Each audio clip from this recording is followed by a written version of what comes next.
सबु ओडिया मानकर बहुत प्रिय माछ बेसर। तो आज आम बनवा गाँ स्टाइल रे माछ बेसर। तो आज रेसिपीटी हूँ गाँ स्टाइल माछ बेसर। तो नमस्कार, मु गीतांजलि मो चैनल रे आपण मानकु अनेक अनेक स्वागत। तो आज रेसिपीटी हूँ माछ बेसर। मु एठी नेछि 1 किलो माछ मुझे पीस रे काटिकी नहीं आसी ये सब भल से धोई नहीं। तो यहीठा मेरिनेशन करनवा। एठी मु देदेली 2 बड़ चामच अदा रसुण रो पेस्ट, 1 चामच हलदी गुंड, 1 चामच लंका गुंड आ 1 चामच लूण। ए सब को देकी भल से गोले नवा। ए सब को भल से गोले की किछि समय पई रखि नवा। तो चलंतु मसला रो प्रिपरेशन रा करि नवा। मु एठी नै छी 1 पियाज आ किछि नै छी अदा आ रसुण। एठी नै छी मु किछि सोरिष आ किछि नै छी मु एठी जीरा। ए सब को गोटे स्मूथली गोटे पेस्ट बने नवा। तो देखंतु एठी मु नै नेली गोटे पैन रे तेल गरम हे गेले इथरे भाजी नवा माछ पीस गुडा को। तो ए सब फ्राई करनवा माछ गुडा को। तो ए सब भाजा हे गेलानी, ए सब बाहर करनवा। एठी मु गोटे पैन रे नै गेली तेल किछि।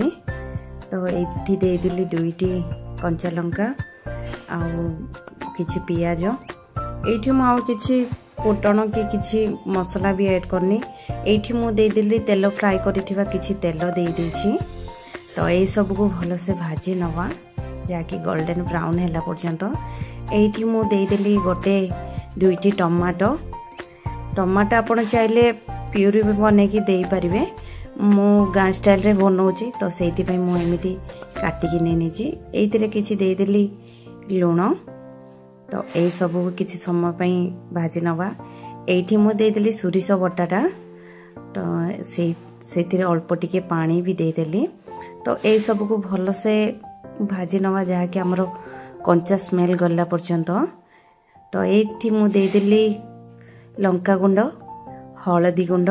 मु एठी आउ किछि भी जीरा पाउडर कि धनिया पाउडर ऐड करनी। आपण चाहिले ऐड करि पारंतु। एई सब को भलो से कसी नवा जहा कि हमरो एटार कंचा स्मेल गला पर्यंत। हमरो मसला टा बे भलो से कसी हे गेला। तो मु एठी ऐड कर दोछि पानी। एठी मु पानी देकी किछि समय पय फुटे नोछि मसलाटा। तो एटा फुटी गेला परे मु एठी दे दोछि 2टी आंबुल। खट्टा आपण आपणकर पसंदर करि परिबे। मु एठी टमाटो भी देइतिले आ 2टी आंबुल भी दे देछि।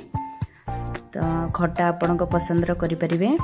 तो 2टी आंबुल देके ए सब की भलो से फुटे नवा। बहुत सहज बनेबा पई आ खाइबा पई भी बहुत टेस्टी। तो फुटी गलानी हमरो माछ बेसर झोलटा। तो फुटी गेला एथि ऐड कर दबा माछ गुडा को। तो मैं एथि ऐड कर देली माछ गुडा को। एई सब को किछि समय पई फुटिया पई छाड़ दबा।